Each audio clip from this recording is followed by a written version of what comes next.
அரக்கர்களினது யானைப்படை இந்த குரங்குகளினது படையை முற்றிலுமாக அழிக்கக்கூடிய அளவிலே அதிகாயனது படை வீரர்களால் ஏவப்படுகிறது. அவ்வாறு ஏவப்பட்ட யானைப்படைகள் இந்த குரங்கு படைகளின் ஊடாக எவ்வாறு நுழைந்தது என்றால், காற்றினைப் போலவும் கடலினைப் போலவும் யமனைப் போலவும் சீற்றத்தோடு அவைகள் நுழைந்து இந்த குரங்கு படைகளை தாக்க தலைப்பட்டன. எவ்வாறு தாக்கியதா? வேகமா கவிகள் வீசும் வெற்பினம் விழுவ மேன்மேல் பாகர் கால் சிலையின் தூண்டும் உண்டையாம் எனவும் பற்றா மாக மாமரங்கள் எல்லாம் கடாத்திடை வண்டு சோப்பி ஆகினும் ஆம் அது அன்றேல் கரும்பு என்றே அறையலாமால். அந்த அழகான ஒரு ஓமை தான் இங்க. இந்த யானை படைகளை நோக்கி வானரங்கள் பலவாறாகிய மலைகளை கற்களை பறித்து எறிகின்றன, மரங்களை பறித்து எறிகின்றன. இந்த ரெண்டு செய்தி தான். இவ்வாறு எரியக்கூடிய இந்த இரண்டினையும் இந்த அதிகாயனது யானைப்படைகள் எவ்வாறு எதிர்கொண்டன? எப்படி? கவிகள்னா குரங்குகள், வேகமாக வீசும் வெற்பினம் மேன்மேல் விழுவ, இந்த குரங்குகளினாலே பறித்து எரியப்பட்ட மலை கூட்டங்கள் மேலும் மேலும் இந்த யானை படைகளின் மேல் விழ பாகர் கால் சிலையின் தூண்டும் உண்மையாம் எனவும் பற்ற, பாகர்களினது முனை கொண்ட வில்லிலே வைத்து செலுத்துகின்ற களிமண் உருண்டைகள் ஆகும் என்று கூறுவதற்கு கூட பொருந்தார். அப்படின்னா யானைகள் எவ்வளவு பெரியதுன்னு பாரு. அந்த யானைகள் இந்த குரங்குகளினால் வீசப்படக்கூடிய மலைகளையும் பாறைகளை காட்டிலும் உயர்ந்தது, பருத்தது. அதனாலே தங்களினை பாகர்கள் நெறிப்படுத்துவதற்கு என்ன செய்வார்களா? இந்த மதம் கொண்ட யானைகளை நெறிப்படுத்துவதற்கு பாகர்கள் அம்பிலே களிமண் உருண்டையை வைத்து யானையை தாக்குவார்களாம். அப்படி பல நேரங்கள்ல சுற்றி தாக்குகின்ற பொழுது இந்த யானையினது மதமானது கட்டுக்குள் கொண்டு வரும் என்பது அந்த யானையை பழக்கக்கூடியவர்கள் சொல்லக்கூடிய செய்தி. அதுபோல இந்த போருக்கு வரக்கூடிய அல்லது வந்த யானைகள் தங்கள் முன்னே இந்த குரங்கு படைகளால் எரியப்படக்கூடிய மலைகளை எல்லாம் பாகர்கள் எரியக்கூடிய களிமண் உருண்டையை போல் இந்த மலைகள் இருக்கின்றன என்று அவைகளை பொருட்படுத்தவே இல்லையா? யானைகள் எவ்வளவு பெரியதாக இருக்கணும்னு கற்பனை பண்ணீங்க. பொருட்படுத்துதலோடு நில்லாமல் என்ன செய்ததா? மாக மரங்களெல்லாம், பெரிய பெரிய மரங்களை எல்லாம் பறித்து இந்த வானரங்கள் இந்த யானை படைகள் மேல எறிவதினால் கடாத்திடை வண்டு சோப்பி ஆகினுமாம், கன்னத்துல, யானையினுடைய கன்னத்துல மதநீர் வழியும்னு சொல்லியிருக்கோம் இல்லையா? அந்த மதத்தில் படிந்து வண்டுகளை ஓட்டுதற்குரிய ஈ ஓட்டி ஆகினும் ஆகும். எப்படி? அவ்வளவு பெரிய மரங்கள் இந்த யானை கிட்ட வரும்போது அந்த யானையினுடைய கன்னத்துல இருக்கக்கூடிய ஈக்களை ஓட்டுதற்கு உண்டான விசிறி போல இருந்ததாம். எவ்வளவு சின்ன மரங்களாக காட்சி அளித்தனன்னு பாருங்க. அதோட மட்டும் இல்லாமல் அது அன்றேல் அந்த மாதிரி ஈ ஓட்டுதற்கு உண்டான சாமரம் போல அந்த மரங்கள் இல்லை என்றாலும் யானைகள் என்ன நினைத்தனவா? கரும்பு என்றே அறையலாமால், தாங்கள் உண்ணுதற்கு உரிய கரும்புகள் என்று அவைகளை பற்றினவா. அப்ப இந்த குரங்குகளால் எரியப்படக்கூடிய மலைகள் களிமண் உருண்டைகளை போல் அளவிலே சிறுத்து காணப்படக்கூடிய அளவினுக்கு யானைகள் பருத்திருந்தன. இந்த வானரங்கள் எரியக்கூடிய மிகப்பெரிய மரங்கள் எல்லாம் தங்கள் கன்னத்திலே படியக்கூடிய ஈயினை ஓட்டக்கூடிய விசிறிகளாகவும் தாங்கள் உண்ணுதற்குரிய கரும்புகள் போலவும் இருந்தனவாம் அந்த யானை படைகளுக்கு. அப்படிப்பட்ட யானைப்படைகள் எவ்வாறு அழிக்க தலைப்பட்டன? காலிடை பட்டும் மான கையிடை பட்டும் கால வாலிடை பட்டும் வெய்ய மறுப்பிடை பட்டும் மாண்டு நாள் இடைப்பட்ட சேனை நாயகன் தம்பி எய்த கோலிடைப்பட்டது எல்லாம் பட்டது குரங்கு சேனை. எப்படி அந்த குரங்குகளினது படை அழிக்கப்பட்டனவா இந்த யானைகளினால்? குரங்குகளினது படை காலிடைப்பட்டும், அந்த யானையினது காலால் மிதிப்பட்டும், மான கையிடைப்பட்டும், மானன்னா பெரிய, அதனுடைய நீண்ட பருத்துள்ள பெரிய துதிக்கையினால் இந்த வானரங்களை எல்லாம் பிடித்து தூர எறிகிறது. ஆகவே துதிக்கையினால் பிடிக்கப்பட்டு பல வானரங்கள் இறந்து போயின. கால வாலிடைப்பட்டும், யமனை போன்று வாலில் அடிபட்டு பல குரங்குகள் இறந்து போயின.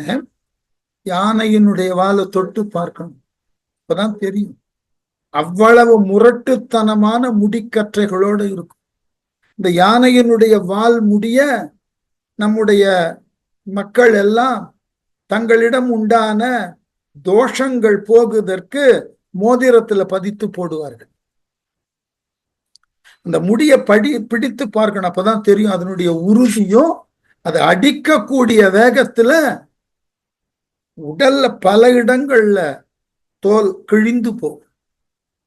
அதனால இந்த வாலிடைப்பட்டு பல குரங்குகள் இறந்து போயின. வெய்ய மறுப்பிடைப்பட்டும் கொடியதான அதனுடைய தந்தங்களினால் குத்தப்பட்டு பல குரங்குகள் இறந்து போயின. மாண்டு கொடிய தந்தங்களினாலும் கொல்லப்பட்டு நாள் இடைப்பட்ட சேனை, நான்காக வகுக்கப்பட்ட ராவணனது படை நாயகன் தம்பி தலைவனாகிய ராமன், ராமனது தம்பியாகிய லக்குவன் எய்த கோலிடைப்பட்டது எல்லாம், எய்த அம்புகளினால் பட்ட பாட்டையெல்லாம் பட்டது மாண்டு பட்டு இறந்தது.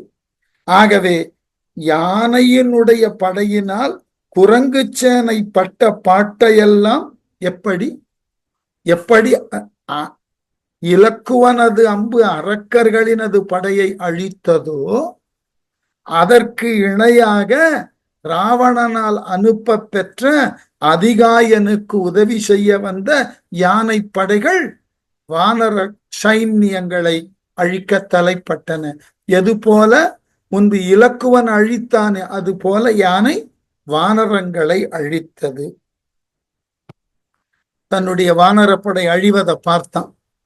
தன் படை உற்ற தன்மை நோக்கினான் தெரிக்கிலாமை அன்பு அடை உள்ளத்து அண்ணல் அனலின் தன் புதல்வன் ஆழி வன்படை அணையது ஆங்கு ஓர் மராமரம் சுழற்றி வந்தான் பின் படை செல்ல நல்லார் பெரும் படை இரிந்து பேர. இந்த இடத்துல ஒரு குறிப்பு வருது பாருங்க. யார் இந்த அரக்கர் படையை எதிர்க்க முன் வந்தா? நீலன் என்கின்ற வானர படைகளினது ஒரு பிரிவின் தலைவன். அவன் தகுதி என்ன? அவன் அனலின் புதல்வன். அனல்னா நெருப்பு. அக்னி பகவானின் அம்சமாக இந்த பூமியில் தோன்றியவன். ஏற்கனவே நான் சொல்லி இருக்கேன், அவதாரத்தை எடுத்துக்கொண்டு பரம்பொருளான நாரணன் பூமிக்கு வருகின்ற பொழுது அவனோடு சேர்ந்து பணியாற்றுவதற்காக அனைத்து தேவர்களும் தம் தம் பொறுப்பினுக்கு உரிய நிலையில் பூமிக்கு வருவார்கள். இது ஒரு மரபாகவே புராணத்தில் சொல்லப்பட்டிருக்கிறது. நமக்கு தெரியும் இல்லையா? ஒரு தலைமை பொறுப்பில் உள்ள ஒருவர் ஒரு இடத்திற்கு வருகிறார்னா அவர் அலுவலகத்தை சார்ந்த ஏனைய பிற அலுவலர்கள் எல்லாம் துணைக்கு வருவதில்லையா? அது போல பரம்பொருள் கீழே வருகிறது என்றால் அதனது ஆதிசேஷன், சங்கு, சக்கரம், கதை, வாள், வில், அதனோடு தொடர்பு உடைய தேவர்களாகிய இந்திரன் முதலானோர் எல்லாம் தங்களினது கூறுகளை பூமிக்கு அனுப்புவார்கள். அதுபோல இங்க நீலன் அக்னியின் அம்சமாக வந்தவன். அதுதான் அனலின் தன் புதல்வன் தீக்கடவுளினது மகனாகிய நீலன் அன்படை உள்ளத்து அண்ணல் அன்பு நிறைந்த மனத்தை உடைய தலைவன். அதனால என்ன செய்தான்? தன் படை உற்ற தன்மையை நோக்கினான். தனது வானரப்படைக்கு ஏற்பட்ட அழிவை பார்த்தான். தரிக்கிலாமை மனது பொறுக்க முடியாமல் ஆங்கு ஒரு மராமரம், பக்கத்துல இருந்த பெரிய ஒரு மராமரத்தை எடுத்தான். ஏன் மராமரம்னு சொன்னார்னா, மராமரத்தை அவ்வளவு எளிதா அழிக்க முடியாது. படை பின் செல்ல தன் படை பின்னால் தொடர்ந்து வர நல்லார் பகைவர்களுடைய பெரும் படை இரிந்து பேர பெரிய படை நிலை கட்டு ஓடக்கூடிய அளவினுக்கு ஆழிவன் படை அணையது மாலின் வலை திருமாலினுடைய வலிய சக்கரப்படையை போன்று சுழற்றி வந்தான். அந்த மராமரத்தை சுழற்றி கொண்டே வந்தான் அதிகாயனது யானை படையை தாக்க. சேரலும் களிற்றின் மேலான் தின்திரல் அரக்கன் செவ்வே 6 அம்பினால் அந்நெடுமரம் அறுத்து வீழ்த்தான். வேறு ஒரு குன்றம் நீலம் வீசினான். அதனை விண்ணில் 100 வெம் பகழி தன்னால் நுறுக்கினான் களிறு நோக்கி. என்னாயிற்று? சேரலும் நீலன் இவ்வாறு பெரியதோர் மராமரத்தை வேரோடு பறித்து கொண்டு வர களிற்றின் மேலோன் யானை படையை நடத்தி வரக்கூடிய யானைப்படையின் தலைவனாகியவன் ஒரு யானை மேல அமர்ந்திருக்கான். தின்திரல் அரக்கன் மிக வலிமை உடைய அரக்கனாகிய போர் மத்தன் செவ்வே நேராக 6 அம்பினால் 12 அம்புகளை எய்து இந்த நீலன் சுமந்து வந்த மராமரத்தை துண்டு துண்டாக்கினான், அறுத்து வீழ்த்தினான். அதனோடு நில்லாமல் நீலன் உடனே என்ன செய்தான்? வேறு ஒரு குன்றம் வீசினான். மற்றொரு குன்றை எடுத்து வீச அந்த குன்றினை களிறு நூக்கி தன் யானையினை முன்னால் செலுத்தி விண்ணில் அந்த மலை வானத்துல பறந்து வர்றதுக்கு முன்னாடியே 100 வெம்பகழி தன்னால் 100 கொடிய அம்புகளை அந்த பாறையை நோக்கி செலுத்தி நுறுக்கினான், பொடி பொடியாக்கிட்டான். நீலனுடைய 2 முயற்சியும் இங்கு தோற்றது. என்ன செய்தான்?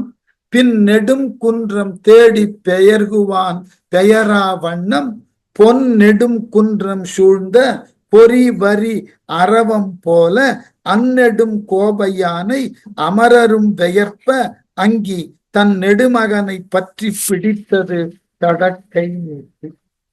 அப்ப என்னாச்சு? நீலன அந்த யானை துதிக்கையினை கொண்டு வளைத்து பற்றி பிடித்தது. இவ்வளவுதான் செய்தி. எப்படி? நீலனால் ஏற்றுக்கொள்ளப்பட்ட 2 முயற்சியும் தோல்வியில முடிய நீலன் என்ன செய்தான்? வேறு ஏதாகிலும் மலை இருக்கான்னு தேடத் தொடங்கின. பெரியதான மலை. நெடும் குன்றம் தேடி பெயர்குவான். வேற பெரியதாகிய ஒரு மலையை எடுத்து இவன் மீது வீசலாம்னு தேட தொடங்கினான். அவன் தேடுதற்கு உண்டான அந்த நேரத்துல பெயரா வண்ணம் அவன் அந்த இடத்தை விட்டு அகலாத அளவுக்கு பொன்னடும் குன்றம் சூழ்ந்த பொறி வரி அரவம் போல. அதாவது ஒரு காலத்துல ஆதிசேஷனுக்கும் கருடனுக்கும் போர் வந்த பொழுது ஆதிசேஷன் தன்னை எங்கு கருடன் அழித்து விடுமோன்ற பயத்துல மேருமலையை சுற்றி கொண்டான். கருடன் தன்னை பிடிக்க வேண்டும்னா மேருமலையோடு தான் எடுக்க வேண்டும். ஆகவே அது முடியாது.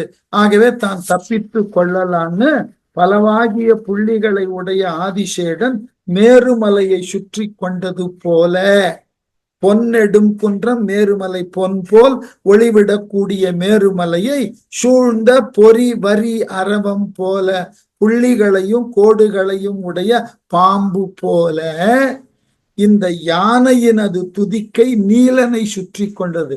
அப்ப நீலன் பொன்மலை போல காட்சி அளிக்கிறான். அதிகாயனது யானை துதிக்கை பெரிய பாம்பு போல இவனை சுற்றி கொண்டது.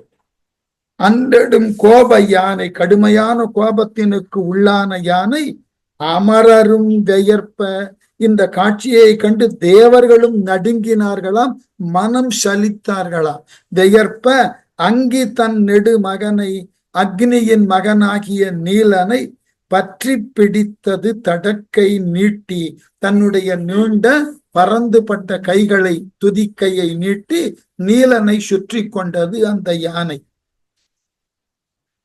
யானையினுடைய துதிக்கையில சிக்கி இறுக்கினா என்ன ஆகும்னு பாகர்கள்ட்ட விலா எலும்பெல்லாம் ஒடிஞ்சு போ. அவ்வளவு கடுமையான ஆற்றலை உடையது அதனது துதிக்க. நினைச்சு பாருங்களேன், பெரிய பெரிய மரங்களை எல்லாம், ஆழ வேரோடி இருக்கக்கூடிய மரங்களை எல்லாம் அனாயாசமாக துதிக்கையில வளைத்து இழுத்து எரியும்னா நாம சிக்கினா என்ன ஆகும்? அதனால ஒடுங்கினன் உரமும் ஆற்றல் ஊற்றமும் உயிரும் என்ன, கொடும் படை வயிற கோட்டால் புத்துவான் குறிக்கும் காலை, நெடுங்கையும் தலையும் பிய்ய நொய்தினின் நிமிர்ந்து போனான், நடுங்கினர் அரக்கர் விண்ணோர் நன்று நன்று என நக்கார். நீலனை ரொம்ப குறைவா எடை போட்டுட்டான் அரக்கர்கள். என்ன ஆயிற்றான்?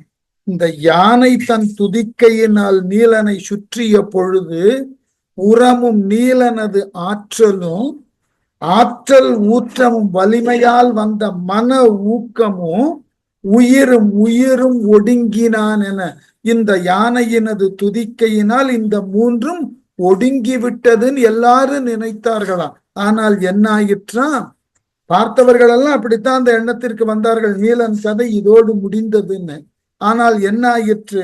கொடும் படை வளைந்த பூணணிந்த வயிற கோட்டால் தன் வலிமை உள்ள கொம்புகளால் குத்துவான், குத்துதற்கு குறிக்கும் காலை. அந்த அரக்கனது யானை இந்த துதிக்கையில பற்றி கொண்ட நீலன தன் தந்தத்தினால் குத்துதற்கு முயலக்கூடிய அந்த நேரத்துல நெடுங்கையும் அந்த யானையினது துதிக்கையையும் தலையும் பீய தலையையும் பீத்து கொண்டு நொய்தினின் விரைவாக நிமிர்ந்து போனான், மேல் நோக்கி பறந்தான் நீலன். இந்த காட்சியை பார்த்து அரக்கர் நடுங்கினர்.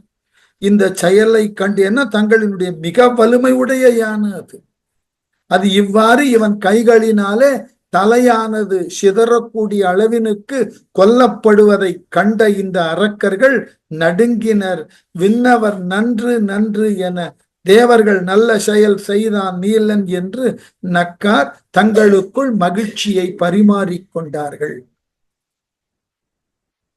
தரைத்தலை உற்றான் நீலன் என்பது ஓர் காலம் தன்னில், நிறைத்தலை வழங்கும் சோரி நீத்தத்து நெடும் குன்று என்ன, புரைத்தலை வேழம் விழ விசும்பின் மேல் கொண்டு நின்றான், பிறைத்தலை வைரவாளி மழையென பெய்யும் கையான்.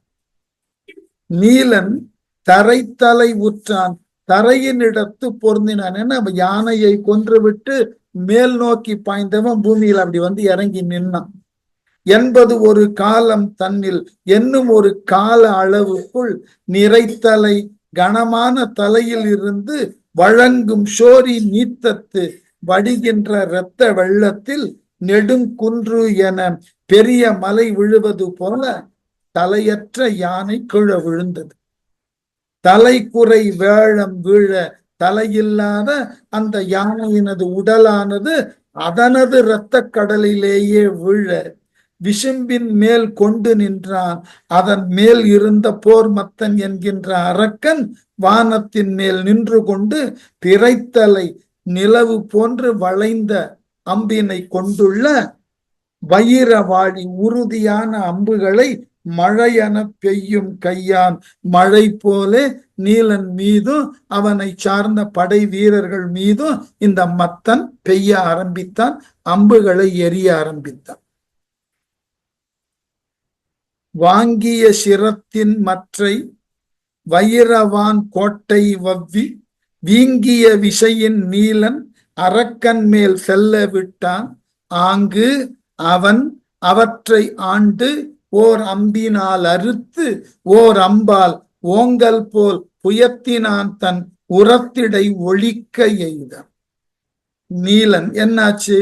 வாங்கிய சிரத்தின் தன்னுடைய கைகளினால் கொன்ற யானை இருக்கல்லவா, அந்த யானை தலையில் உள்ள மற்றை வைரவான் கோட்டை, அந்த வைரம் ஏறிய உறுதியான கொம்பை வவ்வி, இறந்த ஆண் யானையினுடைய தந்தத்தை கைகளினாலேயே பிடுங்கி வீங்கிய விசையின் மிக வேகத்தோடு அரக்கன் மேல் செல்ல விட்டான். அரக்கனாகிய அந்த போர் மத்தன் மீது விரைவாக தந்தங்களை எய்தான். எங்கிருந்து தந்தம்?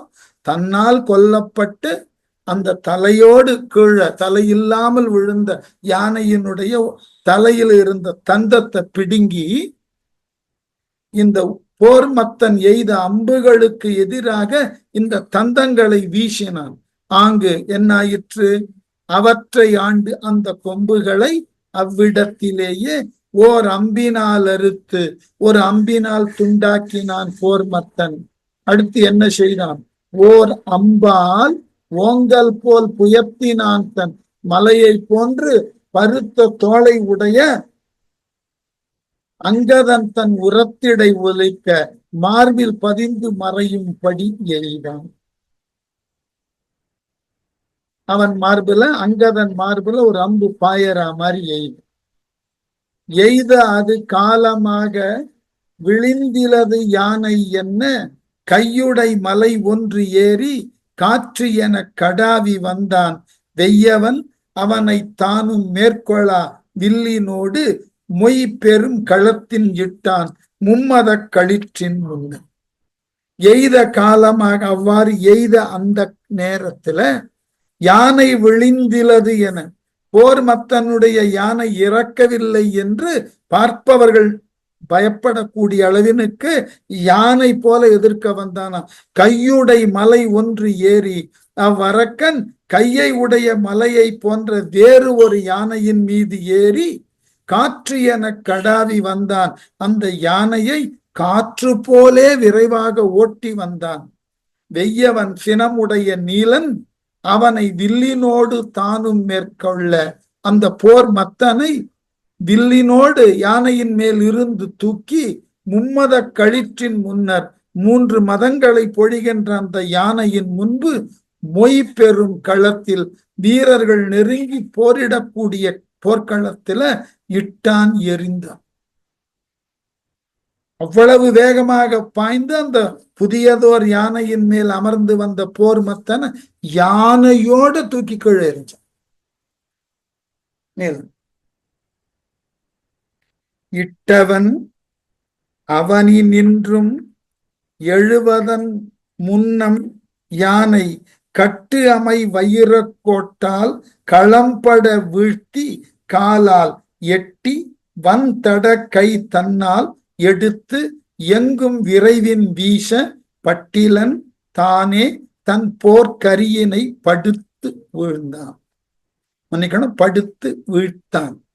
இட்டவன் இவ்வாறு நீலனால் யானையோடு எடுத்து கீழே எறியப்பட்ட மத்தன் அவனி நின்றும் பூமியில் நின்று கொண்டு, அந்த விழுந்த வேகத்தில் அப்படி நின்று தன்னை சமாளித்துக் கொள்ளுவதற்கு முன்பாக எழுவதன் முன்னம் அவன் எழுந்து தன்னை ஆயத்தப்படுத்திக் கொள்ளுவதற்கு கூட அவகாசம் கொடுக்கலையா நீலன்.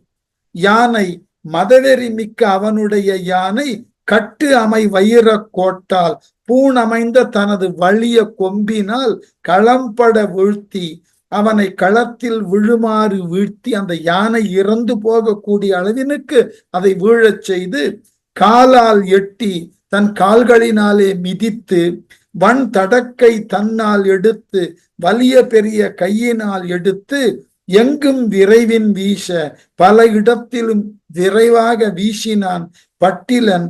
அதனாலும் இறந்து ஒழியாதவனாகிய மத்தன் தானத்தன் போர்க்கரியினை தானே தன் போர் யானையினை படுத்து வீழ்த்தான், கொன்று வீழ்த்தினான்.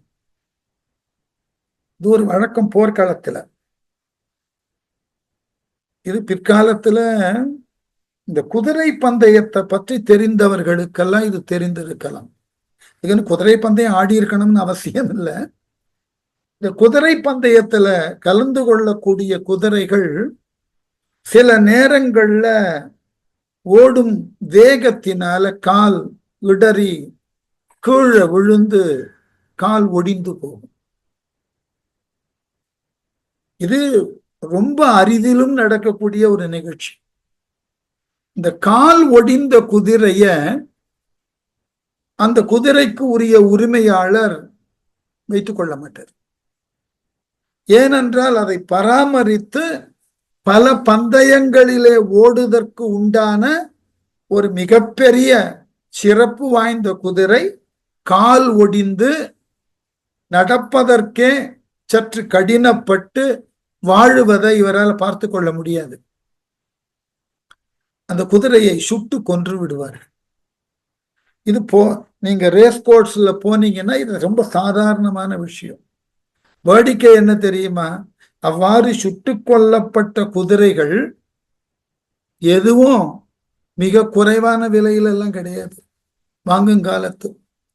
அண்மையில என்னுடைய நாட்டிய ஆச்சாரியாரா இருக்கக்கூடிய திரு தனஞ்சயன் அவர்களினுடைய பேரன் குதிரை பயிற்சிக்கு பழகி கொண்டிருக்கிறான். அதை கொண்டு ஒரு பெரிய விளையாட்டு இருக்கிறது, குதிரை ஏற்ற விளையாட்டு. அது உலகளாவிய நிலையில ஒலிம்பிக் வரைக்கும் கூட அது கொண்டு செல்லப்பட்டு இருக்கிறது. அதற்காக அவர்கள் 2 குதிரையை வாங்கி இருக்கிறார்கள். 2 குதிரையும் பாண்டிச்சேரியில இருக்கு. அந்த குதிரைகளினது விலை என்னன்னு கேட்டா நமக்கு ஒரு பெரிய ஆச்சரியம் வரும். இது தேவையா? ஒரு குதிரையின் விலை சற்றேறக்குறைய 1.25 கோடி. 2வது குதிரை 75-80 லட்சம், கிட்டத்தட்ட 2மாக சேர்ந்து 2 கோடி ரூபாய்கள். இதை கொண்டுதான் பந்தயங்கள் எல்லாம் குதிரையை ஓட வைக்கிறார்கள். இத்துணை விலை கொடுத்து வாங்கினதுதான். அதனுடைய காலானது முறிந்து போயிற்று. அதை செப்பனிட்டு முன்போல் அதை பந்தயங்கள்ல ஓட செய்ய முடியாது என்று தெரிந்ததன் பின் அதை கொன்று விடுவார்கள். அதுபோல தான் ஏறி வந்த யானை அது தனக்கே இடர்பாடாக நீலன் அதனையும் சேர்த்து கீழே எறிந்ததினால இனி அந்த யானையினால் பயனேதும் இல்லை என்று அந்த யானையை அதன் மீது ஏறி வந்தவனாகிய போர்மத்தனே கொன்றான். கொன்றுட்டு என்ன செய்யறான்? இது இன்னொரு பெரிய கொல்லுதல் என்பது ஒரு பக்கம்.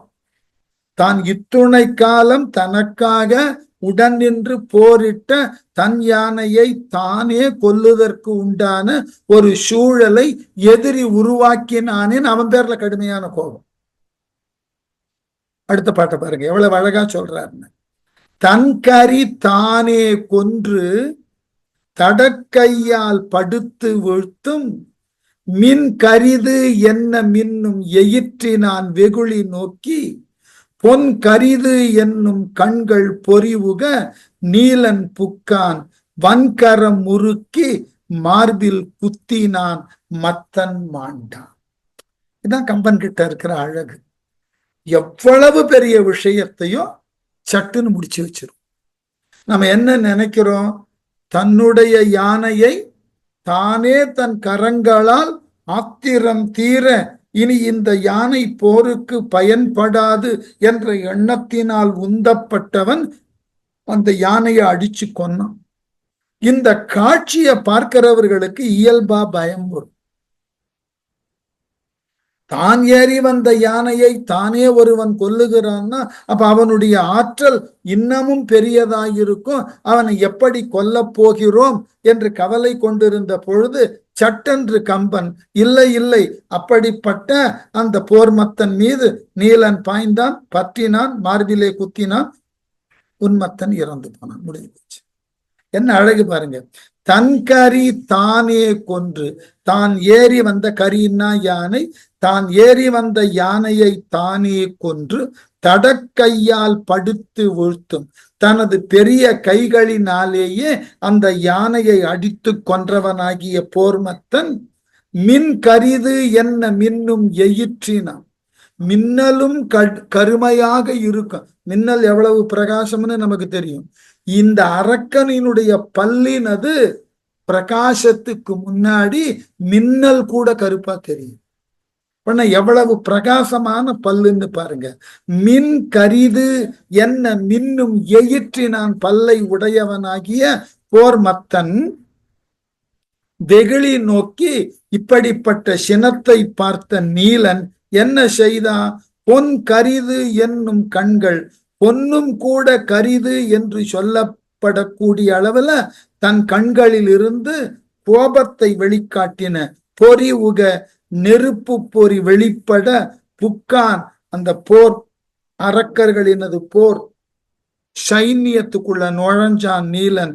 வன்கரம் முறுக்கி போர் மத்தனினுடைய வலிய கைகளை முறுக்கி மார்பில் குத்தினான். ஒரு குத்து மார்பில். மத்தன் மாண்டான். ஒரே அடி மத்தன் இறந்து. இதுவரைக்கும் யானைகளை கொண்டு பேரழிவை தந்தவனாகிய போர் மத்தன இறுதியில் நீலன் அக்னியின் மைந்தன் ஒற்றை குத்தினால் அவனை கொன்று போட்டான் போர்க்களத்துல.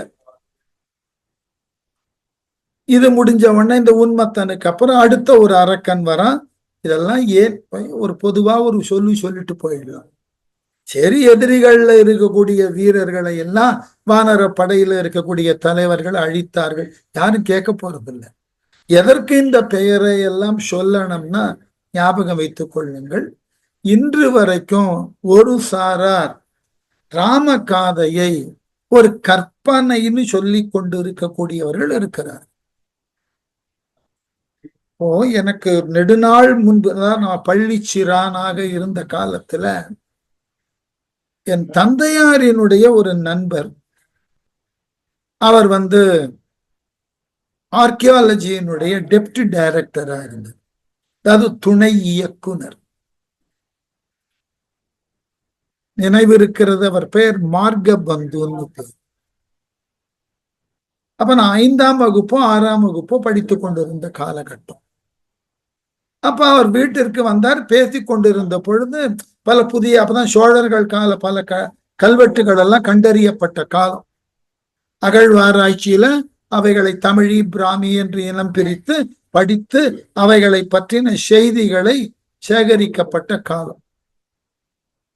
என் தந்தையார் ஒரு வேடிக்கையான கேள்வியை கேட்டார். நீங்கள் இவ்வளவு பெரிய அகழ்வாய்வுகள் எல்லாம் செய்து பண்டைய காலத்துல வாழ்ந்த மன்னர்களினது வாழ்க்கையை, அவர்கள் வாழ்ந்த அதன் இருப்பை கல்வெட்டு மூலமாக நிரூபிக்கிறீர்கள். எனக்கு மகிழ்ச்சி. என்னிடம் ஒரு கேள்வி இருக்கிறது. இப்படிப்பட்ட அகழ்வாய்வு செய்யக்கூடிய நீங்கள் ராமகாதை நிகழ்ந்த ஒன்றா அல்லது கற்பனையில் உருவாக்கப்பட்ட ஒன்றா, நீங்கள் என்ன நினைக்கிறீர்கள்? ஒரு கேள்வி கேட்டேன். நானோ என்னுடன் இருந்த என்னை விட வயதுல பெரியவர்களாக இருந்த என்னுடைய சகோதரர்கள்லாம் இந்த கேள்விக்கு அவர் என்ன பதில் சொல்ல போகிறார் ரொம்ப ஆர்வத்தோட, உண்மை என்று சொல்ல போகிறார்னா என்ன சான்று கேட்கலாம். ஒரு அழகான ஒரு பதில் சொன்னார். நான் அகழ்வாய்வின் துணை இயக்குனர் என்ற பொறுப்பில் இருந்து அகழ்வாய்வை பற்றி தெரிந்தவன் என்ற ஒன்றினால் இந்த ராமகாதையை நான் நிகழ்ந்த ஓர் வரலாறு என்று ஏற்றுக்கொள்ள முடியாது. இன்று வரைக்கும் எங்களுக்கு அதற்கு உண்டான தகுந்த சான்றாதாரங்கள் கிடைத்தில. ஆகவே இந்த அகழ்வாய்வினுடைய துறையில துணை இயக்குனரான நான் அகழ்வாயின் அடிப்படையில ஒன்றை விளக்கக்கூடிய முறையில் உள்ள என் அலுவலக பணியின் அடிப்படையில தெளிவாக சொல்லுவேன். ராமகாதை நிகழ்ந்ததற்கு உண்டான சுவடுகள், எச்சங்கள் ஏதொன்றும் நமக்கு கிடைக்கல. ஆனால் அழகான இடம். இந்திய தத்துவ நோக்கில் ராமகாதை நிகழ்ந்திருப்பதற்கு நிறைய சாத்திய கூறுகள் உண்டு. ரெண்டுத்துக்கும் மிகப்பெரிய வேறுபாடு. ஒரு தத்துவத்தை விளக்குவதற்கு நம்மால் காட்டப்படக்கூடிய எந்த ஒரு மேற்கோளும் நடைமுறையில நடந்ததாய், நடப்பதற்கு உண்டான வாய்ப்பை கொண்டதாய் இருக்க வேண்டும்ன்ற அவசியம் இல்லை. இப்ப நானே வகுப்புல ஏதாகிலும் ஒரு கருத்தை விளக்குவதற்கு ஒரு மேற்கோளாக ஒரு கதையை சொல்லலாம். அந்த கதை அந்த நேரத்துல நான் விளக்க வந்த கருத்தினுக்கு பொருத்த முறை அமைய வேண்டும் என்பதற்காக என்னால் யூகித்து சொல்லப்பட்ட கதை. இப்ப அந்த கதையில சொல்லப்பட்ட நிகழ்வுகள் நடப்பதற்கு வாய்ப்பு உண்டா தெரியாது, எனக்கு வாய்ப்பே இருக்காதுன்னு தான் சொல்லணும். இதே போல்தான் ராமகாதையும் நம்முடைய புராணங்களிலும் தத்துவங்களிலுமாக சொல்லப்பட்ட நிகழ்வுகளை அதனை மக்கள் ஏற்று அதன் வழி நடக்க வேண்டும் என்ற அடிப்படை புரிதலை விளக்குவதற்காக இந்த ராமகாதை சொல்லப்பட்டது. ஆகவே அதனை அந்த நோக்கில் நான் ஏற்றுக்கொள்ளுகிறேன். அப்ப எனக்கு விளக்கம் புரியல, ஏன்னா அப்ப வயது அப்படி, அவ்வளவுதானே. இப்போ நிறைய புரிஞ்சுட்டதானா, புரிய வேண்டியதுதான் புரிந்து கொண்டு இருக்கிறது. இன்னும் நிறைய புரியாத விஷயங்கள் உலகத்துல இருக்கு. எல்லாம் புரிதல் என்பது நடக்கவே நடக்காது வாழ்க்கையினுடைய போக்கு. ஆனால் இந்த ராமகாதையை புரிந்து கொள்ள முடிகிறது. இது நடந்ததற்கு உண்டான வாய்ப்பு உண்டான்னு கேட்டா, என்னை சார்ந்த பல நண்பர்கள், என் துறையில இருக்கிறவர்கள், ஒரு சிலர் கூட இல்லை, இது ஒரு கற்பனையாய்த்தான் இருக்க வேண்டும். நான் எதனால் இதை கற்பனை என்று ஏற்றுக்கொள்ளுவது இல்லைன்னா, இது உருவான முறையில சொல்லப்பட்டுள்ள விளக்கங்கள், அந்த விளக்கங்களின் வாயிலாக இந்த கதையிலே நிகழக்கூடிய ஒவ்வொரு நிகழ்வுக்கும் அந்த நிகழ்விலே ஈடுபட்டு இருக்கக்கூடியவர்களினுடைய பெயர்களை தருதல் என்பதே பெரியதோர் புதுமை. கொஞ்சம் நினைச்சு பாருங்க, இந்த போர்க்காட்சியை எப்படி வர்ணிக்கலாம்? வானர படையில் இருக்கக்கூடிய ஒரு சிறு படை பிரிவின் தலைவன் பேர் சொல்ல வேண்டாம். தன்னை எதிர்த்த ராவணனது படைப்பிரிவில் உண்டான தலைவனை பற்றினான், இருக பற்றினான், மார்பிலே குத்தினான், அரக்கன் மாண்டு போனான், முடிஞ்சு போச்சு. நீங்கள் பெயர் சொல்ல வேண்டும், தேவையும் இல்லை. ஆனால் கம்பனோ, கம்பனுக்கு முன்பு வால்மீகியோ இந்த போர்க்கள காட்சியை சொல்லுகின்ற பொழுது இந்த நோக்கில நான் வால்மீகியையும் கம்பனையும் பார்க்கல. எனக்கு இந்த அடிப்படையில கம்பன் தான் தெரியும். கம்பனினுடைய ஆளுமையில தவறாமல் அரக்கர்கள் பக்கம் இருக்கிறவர்கள் பெயரை சொல்றான். அந்த அரக்கனை எதிர்த்த வானரர்கள் பக்கம் இருக்கக்கூடிய அந்த வானர வீரரின் பெயரை சொல்றான். இத்துணை பெயர்களை நீங்கள் கற்பனைன்னு சொல்ல முடியாது. அந்த பெயர்களுக்கு தொடர்பு காட்டுறாங்க. இப்போ நான் ஒரு கேள்வி ஏற்கனவே உங்களுக்கு முன்னாடி கேட்டிருப்பேன்.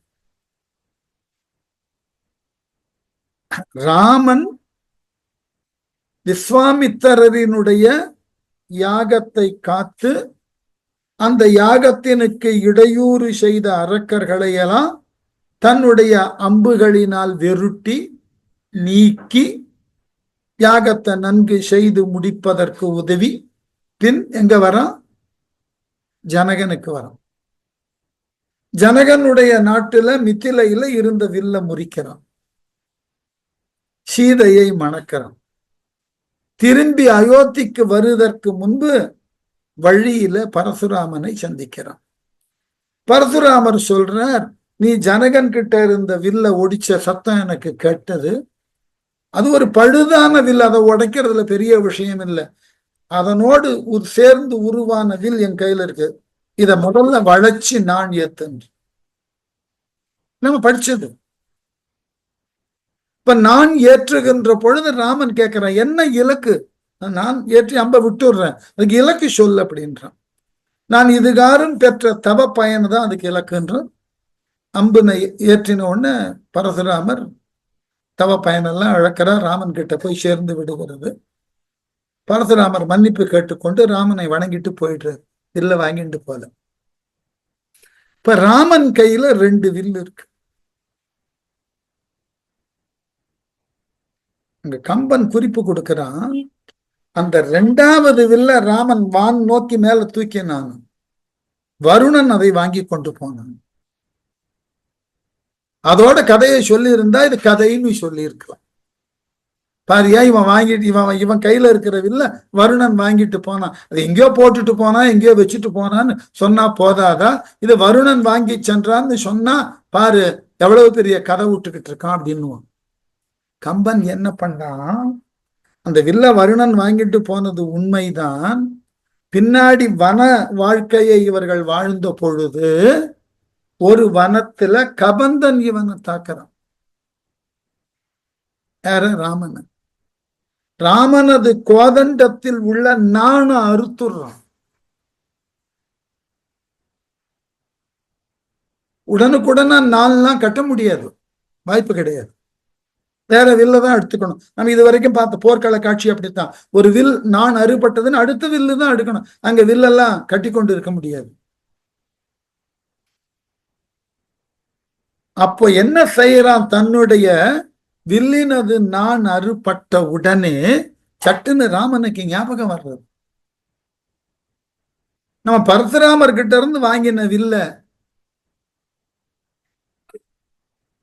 வருணன் தெல்ல கொடுத்து திருப்பி கைய மேல தூக்குறான். வருணன் அந்த வில்ல கொண்டு வந்து, இது மாதிரியான தொடர் நிகழ்வுகள். எங்க வில்லு கொடுத்த இடம் திருமணப்படலாம், அதுக்கப்புறம் அயோத்திக்கு வந்து காட்டுக்கு போய் குகைப்படலாம் எல்லாத்தையும் தாண்டி தண்டகாரண்யத்துக்கு வர்ற இடம் கிட்டத்தட்ட ஒரு 1500 பாட்டு கழிச்சு கரெக்டா கொண்டு வந்து பொருத்துவோம். அப்ப இது மாதிரி பொருத்தமுறை ஒன்றை சொல்லுகின்ற பொழுதுதான் இது கற்பனையாக இருக்க முடியாது. இதுல எல்லா கருத்துகளும் ஒன்றை ஒன்று சார்ந்து இருக்கிறது. அந்த கருத்துகள் தன்னைத்தானே விளக்கி கொள்ளவும் அதற்கு ஏற்றாற் போன்ற மேற்கோள்களையும் தன்னகத்தே கொண்டு இருக்கிறது. இதுதான் இந்த நூலில் சொல்லப்பட்ட நிகழ்வுகள் நடந்திருக்க வேண்டும் என்பதற்கு உண்டான சான்றுகள் என்று நான் நம்புறேன். நான் இந்த வகுப்புல இருக்கிறவர்களுக்கு என் கருத்தை திணிக்க விரும்புறதே இல்லை. நான் நம்புகிறேன், அவ்வளவுதான். இப்ப என்னுடைய நண்பர்கள் பலர் இருக்கிறார்கள். இப்ப காலையில எல்லாம் நடைப்பயிற்சி போகும்போது நிறைய பேரை சந்திப்பேன். ஏதாயிலும் பேச்சு வரும்போது அவர்கள் இவ்வாறுதான் சொல்லுவார்கள், ராமாயணம் எல்லாம் ஒரு கட்டுக்கதைங்க. உங்கள் அளவில் உங்கள் சிந்தனை சரி, என் அளவில் அதை நான் நடந்ததாக நம்புகிறேன், அவ்வளவுதான். ஏனென்றால் இது நம்பிக்கை என்பது இந்த இலக்கியத்தின் மீது கொண்டுள்ள ஈடுபாடு, அதனால் ஏற்பட்ட அனுபவம், அதனால் ஏற்பட்ட தெளிவு தான் நம்பிக்கை. அதனால இதை ஒரு கட்டுக்கதையா சரி, நான் யாரையும் வலிந்து போய் கட்டுக்கதைன்னு சொல்லக்கூடியவர்களை போயிட்டு அவர்களோடு வாதம் செய்து அவர்களை திருத்த வேண்டும்னு நினைக்கிறதே கிடையாது. அவர்களுக்கு ஒரு காலத்தில் அது புரியும், அவ்வளவுதான். எல்லாவற்றையும் எல்லா காலத்திலும் உடனுக்குடனாக புரிந்து கொள்ளக்கூடிய ஆற்றல் நமக்கு கிடையாது. அவ்வாறு புரிந்து கொள்வதற்கு உண்டான சூழலும் தேவையும் அப்ப இருக்காது. இது தேவைப்படக்கூடிய ஒரு காலகட்டம் வரும். அப்பொழுது இதில் சொல்லப்பட்டவைகளை நாம மீண்டும் ஒரு முறை சிந்திப்பதற்கு வாய்ப்பு கிடைக்கும். அப்ப இவையெல்லாம் நிகழ்ந்ததா இருக்க வேண்டும் என்ற தெளிவு நமக்கு ஏற்படும். உண்மைதான். வேடிக்கை என்னவென்றால், ஜனகன் ஆண்ட அந்த மித்திலை, அந்த மித்திலையினுடைய வாழ் மக்கள் அந்த நாட்டினது பெயரையே தங்கள் பெயரிலே தங்கள் குலமாக கொண்டு இன்னமும் வாழுகிறார்கள். மைத்தலி மக்கள் இருக்கிறார்கள். நீங்க வடநாட்டுல போனீங்கன்னா மைத்திலி பிராமின்ஸ் ஒரு செட் ஆஃப் பீப்புள் இருக்கு. அவர்களை போய் பாருங்கள், நாங்கள் ஜனகர்கள் வழி வந்தவர்னு தான் பேசுறோம். அவர்களுக்கு அதன் மீது அழுத்தமான நம்பிக்கை இருக்கு. வடநாட்டுல ராம காதை நிகழ்ந்ததுதான். இது யாருடைய கற்பனையினாலும் முகிழ்ந்த ஒன்று அல்ல. யோசித்து பாருங்கள். இந்திய துணைக்கண்டம் மட்டுமன்றி ஆசியாவில் பல நாடுகள் ராமாயணத்தை ஏற்றுக்கொண்டிருக்கின்றன. அப்படி என்றால் ஒன்று இதன் மீது உண்டான ஈடுபாடு, இல்லை என்றால் இதன் மீது உண்டான நம்பிக்கை. நாம் இவ்வாறு நடந்து கொண்டோம் என்றால் இந்த நூலிலே சொல்லப்பட்டது போன்றதாகிய தீர்வு நமக்கு கிடைக்கும் என்ற எதிர்பார்ப்பு, இவைகளையெல்லாம் உள்ளடக்கினது ராமாயணம். அதனாலதான் ராமாயணத்துல யார் யாரை அழித்தார்கள் பெயரை தெளிவா சொல்லி கொண்டு வருகிறார் கம்பர். அந்த போர்மத்தனை நீலன் கொன்றான். அடுத்தது பயமத்தன் ஒரு அரக்கன், அவனை இடபன் என்பவன் வானர பக்கத்தில் இருந்து போர் செய்தற்கு முன் வருகிறான். எப்படி? உன்மத்தன் வைர மார்பின் உறும் ஒத்த கரம் சென்று உற்ற வன்மத்தை கண்டும் மாண்ட மத்த மலையை பார்த்தும் சன்மதத்தின் தன்மையானும் தருமத்தை தள்ளி வாழ்ந்த கண்மத்தின் கடை கூட்டானும் பயமத்தன் கடிதின் வந்தான். என்ன அழகு பாரு! இந்த வயமத்தனை எப்படி யாருக்கு தொடர்புடையவன் விவரிக்கிறார் பாருங்க. மாண்ட இறந்து போன மத்த மலையை பார்த்தும், மதம் கொண்ட மத்தகத்தை உடைய யானையை பார்த்தான். உன்மத்தனது வைர மார்பில் வலிமையான அவனது மார்புல உறும் ஒத்த கரம், நீலனது கரம் அடிச்ச வேகம் இடியை போல இறங்கியதான். அந்த மாதிரி வேகத்தினால் தாக்கப்பட்ட போர்மத்தன் சென்று பொருந்த வன்மத்தை கண்டும் வலிமையின் விளைவை கண்டான். ஒரே குத்துல கீழே போர்மத்தன் இறந்து விழுகிறான். இந்த ஆற்றல் மிகுந்த குத்த பார்த்து கொண்டே வருகிறான். யாரு? சன்மத்தின் தன்மையானும் பிறவியின் குணத்தன்மையாலும், ஜன்மம் சன்மம் வேற ஒண்ணும் இல்லை. தருமத்தை தள்ளி வாழ்ந்த கண்மத்தின் கடை கூட்டானும், தர்மம் என்கின்ற ஒன்றினை விலக்கி தீவினையை மட்டுமே வாழ்க்கையாக கொண்டிருக்கக்கூடிய அரக்கனாகிய வயமத்தன் கடிது வந்தான். வயமத்தன் என்கின்ற அரக்கன் விரைவாக போர்க்களத்தினுக்கு வந்து சேர்ந்தான். ரொம்ப அழகான விஷயம். இது கொஞ்சம் நமக்கு தெரியும் இல்லையா? ஒரு உலகத்துல ஒரு பொருளை சொல்லணும்னாக்க உருவமற்றதுன்னு ஒண்ணு இருக்கும், உருவம் உள்ளதுன்னு ஒண்ணு இருக்கும். இந்த உருவம் உள்ளதை எதுக்கு வேணாலும் ஓமையா சொல்லிடலாம். அவன் யானைய போல இருக்கான்ப்பா, மான் போல ஓடுறான். மானுக்கு உருவம் இருக்கு. அந்த உருவம் உடைய மான் ஓடுவதை நம்ம பார்த்திருப்போம், நேர்ல பார்த்திருக்கலாம் அல்லது திரைப்படங்கள்ல பார்த்திருக்கலாம். இப்ப மான் போல அவன் ஓடுறான் சொல்லிடலாம்.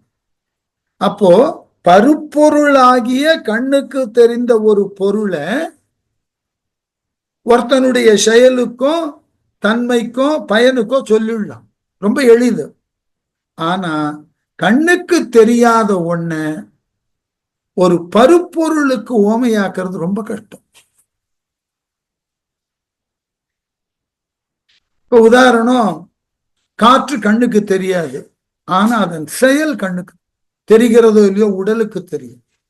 தென்றல் நம்மை தீண்டுகிறது, தென்றலை நீங்க பார்க்க வேண்டாம், ஆனால் அதனது தீண்டுதல் உங்க உடம்புக்கு தெரிகிறது. ஆனா நீங்க என்ன செய்யலாம்? இந்த தீண்டுதலை, தென்றலினது அந்த தீண்டுதலை யாரேனும் ஒரு பெண்ணுக்கு ஓமையாக்கி அவள் தீண்டியது தென்றல் தீண்டியது போல் இருக்குன்னு சொல்லிடலாம், புரிஞ்சிடும். கம்பன் இங்க ஒரு ஓமையை காமிக்கிறான் பாருங்க. இது எப்படி நம்மால புரிஞ்சுக்க முடியும்னு முயற்சி பண்ணி பார்ப்போம். பொய்யினும் பெரிய மெய்யான் பொறுப்பினை பழித்த தோளான் வெய்யன் என்று உரைக்க சால திண்ணியான் வில்லின் செல்வன் பெய்கழல் அரக்கன் சேனை ஆர்த்தியழ பிறங்கு பல் பேய் 200 பூண்ட ஆழி தேரின் மேலான். எப்படியா வயமத்தன் வரா? பொய்யனும் பெரிய மெய்யான். அவனுக்கு வார்த்தையை கொடுத்தாரு பாருங்க. பொய்யனும் பெரிய மெய்யான். மாயம் அல்லது வஞ்சனை இவைகளை காட்டிலும் பெரிய உடம்பை உடையவன். மாயத்தையும் வஞ்சனையையும் யார் பார்த்திருக்கா? அதற்கு எப்படி உருவம் கொடுக்க முடியும் உங்களால? கம்பன் ரொம்ப அனாயாசமா எழுதிட்டான். ஏனென்றால் அரக்கர்களினுடைய மாயம் என்பது அளவிட முடியாது, அளவுக்கு அதிகமானது. அது மாதிரி உடம்புன்னா இவன் உடம்ப முழுமையுமாக பார்த்தல் என்பதே முடியாது. பொய்ய யாருன்னா முழுசா பார்த்திருக்கோமா?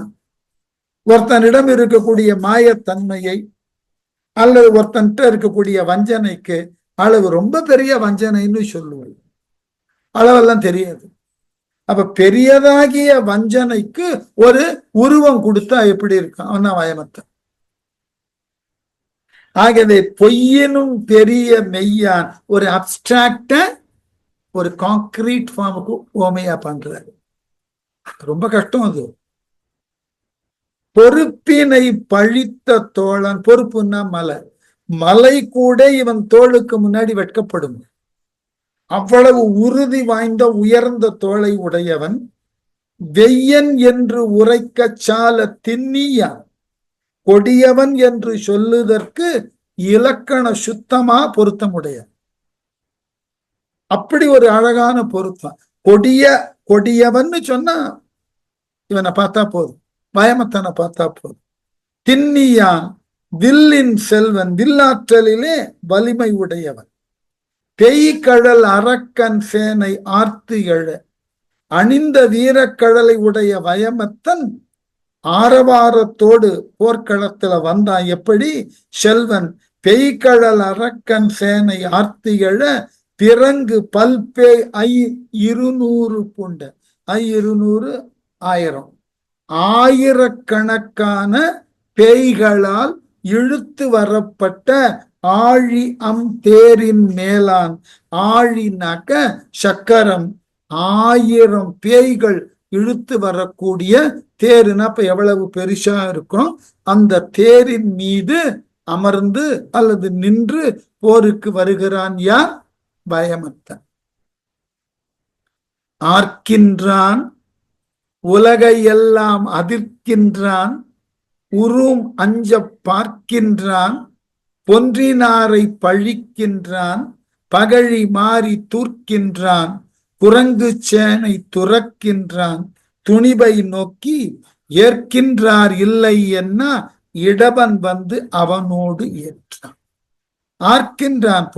போருக்கு வந்த வயமத்தன் மிகப்பெரிய ஆரவார ஒலியை செய்தான். உலகையெல்லாம் அதிர்க்கின்றான். இவன் சத்தத்தை கேட்டு உலக உயிர்களெல்லாம் நடுங்குகின்றான். அவன் உருமும் அஞ்ச பார்க்கின்றான். இடியும் அஞ்சக்கூடிய அளவினுக்கு இவன் எதிரே இடி கூட பயந்து ஒதுங்குமா? அப்படி பார்வை உடையவனாய் பொன்றினாரை பழிக்கின்றான். தனக்கு முன்பு இறந்த அத்துணை வீரர்களையும் ஏளனமா பேசினான். பகழி மாறி தூர்க்கின்றான். அம்புகளை போர்க்களத்துல மழைய போல வீச ஆரம்பிச்சான். குரங்கு சேனை துறக்கின்றான். குரங்கு படைகளை ஓடச் செய்கின்றான் அந்த இடத்தை விட்டு. துணிபை நோக்கி அவனது இத்தகு போர் ஆற்றலை பார்த்து ஏற்கின்றார் இல்லை என்ன, இவனை எதிர்த்து போர் செய்பவருக்கு யார் ஒருவரும் இல்லையோ என்று சொல்லக்கூடிய அளவுல எல்லோரும் தயங்கி கொண்டிருந்த பொழுது இடவன் என்பவன் வந்து அவனோடு ஏற்றான். அந்த வயமத்தனோடு குரங்குகள் பகுதியிலிருந்து இடபன் என்பவன் போர் செய்தற்கு முன் வந்தான். இடபன் எப்படி? சென்றவன் தன்னை நோக்கி சிரித்து, நீ சிறியை, உன்னை வென்று அவம் உம்மை எல்லாம் விழிப்பேனோ விரிஞ்சன் தானே என்றவன் எதிர்ந்த போதும் ராவணன் மகனை இன்று கொன்றவன் தன்னை கொன்றே குரங்கின் மேல் கொதிப்பெண் என்றான். என்ன அழகு பாரு. இவன் போருக்கு வந்து நிக்கிறான். யாருன்னாக்க வயமத்தனோட போர் செய்தற்கு வானர பகுதியிலிருந்து இடபன் வரான். அந்த இடவன் தன் எதிரே வந்து நின்றதை பார்த்த உடனே வயமத்தன் சொன்னான், ஒன்ன மாதிரி ஆளோடெல்லாம் போர் செய்கிறது முடியாது, அது என் தகுதிக்கு இழுக்கு,